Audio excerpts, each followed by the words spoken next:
रोहित। और जैसे कि आप पिछली क्लासेस में फॉलो कर रहे हैं, तो हम पिछली क्लास में पढ़ रहे थे मैक्रो एनवायरमेंटल एनालिसिस, हमने स्टार्ट किया था, ठीक है। और अगर आपने वो क्लास अभी तक नहीं देखी तो इधर आपको लिंक शो हो रहा होगा, जाइए जाके उस क्लास को पहले देखिए, फिर आप इस क्लास पे आइएगा, ठीक है। क्योंकि पिछली क्लास से लिंक है, अगर आप नहीं देखेंगे तो आपको नहीं समझ आएगी कि मैक्रो एनवायरमेंटल एनालिसिस होता क्या है, ठीक है। तो मैक्रो एनवायरमेंटल एनालिसिस में हमने पहले पिछली क्लास में डिस्कस किया था पेस्टल एनालिसिस, ठीक हो गया। अब वो पेस्टल एनालिसिस के अंदर हमने 6 फैक्टर्स डिस्कस किए थे, पॉलिटिकल, इकोनॉमिकल, वो एनवायरमेंटल, टेक्नोलॉजिकल, सोशल, लीगल, ठीक है, एक्सेट्रा एक्सेट्रा, ठीक है। ये हमने सारे डिस्कस किए थे। लेकिन उनके अलावा भी बहुत सारे फैक्टर्स हैं जिनको पेस्टल एनालिसिस डिस्कस नहीं करता, जो कि आपकी कंपनी को अफेक्ट करते हैं। उसको फिर पोर्टर का 5 मॉडल डिस्कस करता है, ठीक है। तो ये कहते हैं कि 5 एनवायरमेंटल फोर्सेस होती हैं जो आपके बिजनेस को अफेक्ट कर रही होती हैं। पहली है new एंट्रेंट threat, the second one is threat of the existing substitute products, the third one is bargaining power of the customers, the fourth one is bargaining power of the suppliers, and the fifth and the last one is competition in the industry. तो सबसे पहले हम discuss करते हैं new entrants threat, ठीक है। अब हम इसमें ना 45% मॉडल में बेसिकली करते ही है कि जब हम इसको एड्रेस कर रहे होते हैं ना, तो सबसे पहला हमारा काम ये होता है कि हम सबसे पहले ये लिखते हैं कि ये किसी भी इंडस्ट्री में या फिर किसी कंपनी की अगर आप बात कर रहे हो, जैसे फर्स्ट कर लेते हैं हम कोका कोला की बात करते हैं, किसी बेवरेज इंडस्ट्री की बात कर लेते हैं, तो वहां पे हम कहते हैं न्यू एंट्रेंट थ्रेट जो है वो हाई है, ठीक है। या तो वो हाई होगा या तो वो लो होगा, मतलब नए लोग आने की कोशिश कर रहे हैं उस इंडस्ट्री में कि नहीं आ रहे, ठीक है। अब वो हाई है तो हाई क्यों है, अगर लो है तो लो क्यों है, ये इसकी हमने एक्सप्लेनेशन देनी होती है, ठीक है। अब मैं ना आपको इलेक्ट्रिसिटी कंपनी की एग्जांपल देता हूँ, बहुत इंडिया और पाकिस्तान से दूंगा ताकि ना आपको बेसिक कंपैरिजन का पता चल जाए। अब इंडिया में जो इलेक्ट्रिसिटी है प्राइवेट है, ठीक है, रिलायंस ने दे रही है और बहुत सारी कंपनियां जो दे रही है इलेक्ट्रिसिटी आपको प्रोवाइड कर रही है, ठीक है। तो उसमें न्यू एंट्रेंट्स का थ्रेट ऑब्वियसली ज्यादा होगा, ठीक है। मार्केट में बैरियर्स कम है, मतलब जो एग्जिस्टिंग जाइंट्स बैठे हुए इंडस्ट्री के अंदर उन्होंने इतने बैरियर्स नहीं लगाए, इस वजह से प्राइवेट कंपनीज न्यू एंटर हो रही हैं, ठीक है, मार्केट के अंदर।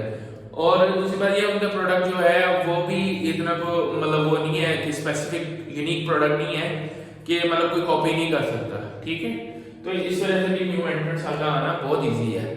लेकिन अगर हम वही पाकिस्तानी मार्केट की बात करें तो पाकिस्तानी मार्केट में इलेक्ट्रिसिटी इंडस्ट्री के अंदर मोनोपोली है जो कि वापडा करता है, ठीक है। अब इलेक्ट्रिसिटी कंपनी के अंदर फेस्को, वो वापडा की आगे सब्सिडरीज है, ठीक है। ये सारी एक ही कंपनी है जो सबको इलेक्ट्रिसिटी प्रोवाइड करती है, प्राइवेट कंपनीज नहीं है, ठीक है भी तो बहुत कम है, वो भी सिर्फ अपने सेक्टर में कॉलोनी तक वो महदूद है, वो मतलब इलेक्ट्रिसिटी इस तरह नहीं प्रोवाइड करते, सही हो गया। तो उसमें बेसिकली ये है कि जो आपका मोनोपोली जो कर रहा है ना, आपकी जो बॉडी है, जो कंपनी है वापडा, वो उसने बैरियर्स ऐसे क्रिएट किए हैं मार्केट के अंदर। वो पॉलिटिकल बैरियर भी हो सकते होंगे, इसलिए उनकी जो पॉलिटिकल बॉडीज हैं उनके साथ कॉन्ट्रैक्ट्स वगैरह भी होंगे, इस तरह की चीजें। और उन्होंने दूसरे भी फाइनेंशियल बैरियर भी इस तरह क्रिएट किए होंगे जिनकी वजह से न्यू एंट्रेंट्स एंटर नहीं हो सकते मार्केट के अंदर, ठीक है। समझ आ रही होगी आपको बात की। अब आगे है threat of the existing substitutes, मतलब जो आपका प्रोडक्ट है वो ऐसा प्रोडक्ट तो नहीं है जैसे कॉपी हो सकता है। अब बात कर लेते हैं हम किसी भी नेसेसिटी प्रोडक्ट की, जैसे शुगर है, या शुगर बेचना कितना मुश्किल है, कोई भी कंपनी उठ के आ सकती है यार हम शुगर बेच रहे हैं, ठीक है, तो सब्स्टिट्यूट बन गया। लेकिन अगर हम वही बात करें एप्पल आईफोन की, ठीक है, अब आईफोन को कॉपी करना आसान नहीं है, उनकी टेक्नोलॉजी है, बहुत सारी टेक्नोलॉजी उनकी ऐसी होगी। फर्स्ट कर लेते हैं हम मोबाइल इंडस्ट्री में बात कर लेते हैं, हम एप्पल बेच रहा है रेटिना ग्लास डिस्प्ले, अब कोई और कंपनी नहीं बेच रही होगी, उसी बात है, क्योंकि उनकी टेक्नोलॉजी कॉपी करना आसान नहीं है या उनका प्रोडक्ट कॉपी करना आसान नहीं होगा, तो उस वजह से वो भी एक बैरियर क्रिएट हो जाता है, ठीक है। अब फर्स्ट कर लेते हैं, हमने अगर मोबाइल इंडस्ट्री में कह दिया एप्पल की रेटिना ग्लास जो वो है टेक्नोलॉजी है वो इतनी आसानी से सब्स्टिट्यूट नहीं हो सकती, तो ऑब्वियसली इसकी जो थ्रेट है ऑफ एग्जिस्टिंग सब्स्टिट्यूट प्रोडक्ट्स का वो लो होगा, ठीक है। अब वो लो की मैंने आपको मिसाल दी। अब आगे हम बात करें अगर तो bargaining power of the customers, यहाँ पे कॉन्सेप्ट लगता है, अगर आपने मार्केटिंग का कॉन्सेप्ट पढ़ा हो, परसीव सर्विस अल्टरनेटिव्स या परसीव प्रोडक्ट अल्टरनेटिव्स, मतलब कि अगर कस्टमर के पास मार्केट के अंदर अगर तो उसके पास वो सोच रहा है या फिर उसकी आगाही में एक चीज है कि उसके पास मल्टीपल अल्टरनेटिव है, ठीक है। अब फर्ज करो मैं चिप्स का पैकेट खरीदने जा रहा हूँ, अब चिप्स के पैकेट के 1000 कंपनियां जो बेच रही हैं, फ्रीटो लेस के नाम से बेच रही है, और भी बहुत सारी कंपनी होगी, सुपर क्रिस्प है, बहुत सारी कंपनी है जो ये प्रोडक्ट बेच रही होगी, ठीक है। तो bargaining power of the customers is low in chips industry, ठीक है, बार्गेनिंग पावर लो है।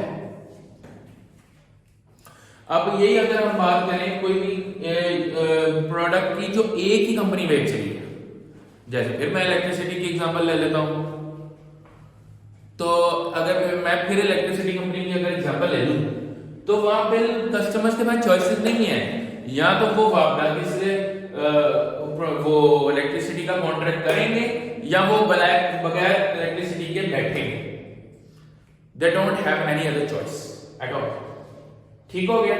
तो ये हो गई आपकी bargaining power of the customer, मतलब कस्टमर कितना आपका रेट इंक्रीज करवा सकता है, ठीक है। अगर तो आपके पास अगर तो किसी इंडस्ट्री में bargaining power of the customers कम है, ठीक है, तो कंपनीज जितना चाहे ओवर चार्ज कर सकती है आपको, ठीक है। लेकिन अगर वहीं पे मतलब फर्क कर लेते हैं, अगर आप किसी भी वो हिल स्टेशन के ऊपर जाते हो जहां पे एक आधा होटल है, ठीक है, तो आपको उसका पता वन नाइट स्टे कितना चार्ज कर रहे होंगे, ऑब्वियसली 20-25,000 रुपीज से कम तो नहीं चार्ज करेंगे पर नाइट। लेकिन अगर वहीं पे एक ही लाइन के अंदर 15 होटल है तो bargaining power of the customers ज्यादा होगी ना, होगी, तो ऑब्वियसली क्या होगा, वो कंपटीशन में आ जाएंगे, कंपटीशन में आएंगे तो प्राइसेस लो होंगी, जो कस्टमर्स है उसके पास क्या होगा, अपॉर्चुनिटीज आ जाएंगी, अपॉर्चुनिटीज आएंगी तो वो क्या करेगा, वो कहेगा यार मैं तो तुम्हारा सगा नहीं हूं, मुझे तो जो प्राइसेस कम देगा, जो फीचर ज्यादा देगा, मैं तो उसके पास जाऊंगा। तो ये होती है bargaining power of the customers. अब उसी अंदर बात करते हैं bargaining power of the suppliers. अब कोई भी आप प्रोडक्ट मैन्युफैक्चर कर रहे हो, you need raw material, you need to procure the raw material. अब आप उसको प्रोक्योर कहां से करोगे, थ्रू सप्लायर्स। अब सप्लायर ही मार्केट में एक है, तो ऑब्वियस ही बात है, फिर जो एक है उसके पास रॉ मटेरियल है, चलनी तो फिर उसकी है, आपकी तो नहीं चलनी, वो जो रेट देगी आपको लेना पड़ेगा। लेकिन वहीं पे अगर हम एक इंडस्ट्री की बात करें जहां पे सप्लायर्स बहुत सारे हैं, बहुत सारे हैं, शुगर इंडस्ट्री की बात करो, 1000 शुगर मिलते हैं, जिस मर्जी से शुगर ले लो यार आप बेचो, ठीक है।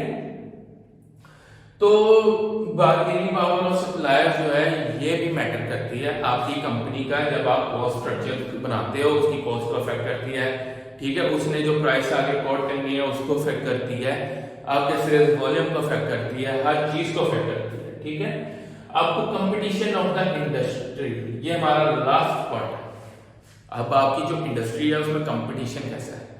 अच्छा, अब दो तरह की मार्केट्स होती है, एक होती है सैचुरेटेड मार्केट, ठीक है, और एक मार्केट होती है जिसमें आपके पास चांसेस होते हैं, ठीक है। अब इसमें हम स्ट्रेटेजीज यूज करते हैं, पेनिट्रेशन स्ट्रेटेजी, ठीक है, और दूसरी स्ट्रेटेजी होती है जिसमें हम अपनी मर्जी की प्राइस कोट करते हैं, थ्रू आप कह लो कि कोई भी नई यूएसपी ले आते हैं हम, ठीक है, या फिर कोई नई टेक्नोलॉजी ले आते हैं तो हम अपनी मर्जी की प्राइस कोट करते हैं, जैसे एप्पल करता है, ठीक हो गया।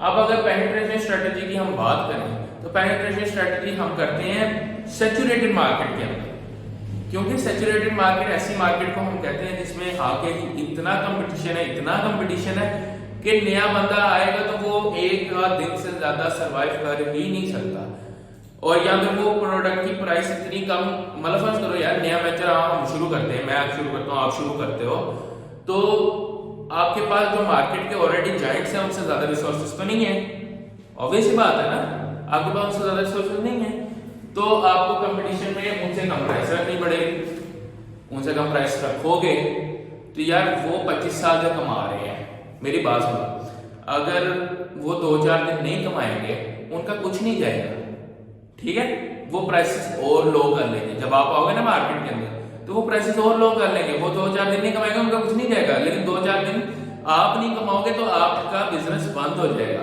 वो आपके निकलने का इंतजार करेंगे, जब आप निकल जाओगे मार्केट में वो फिर अपनी प्राइसेस को वहां पे ले आएंगे, ठीक है।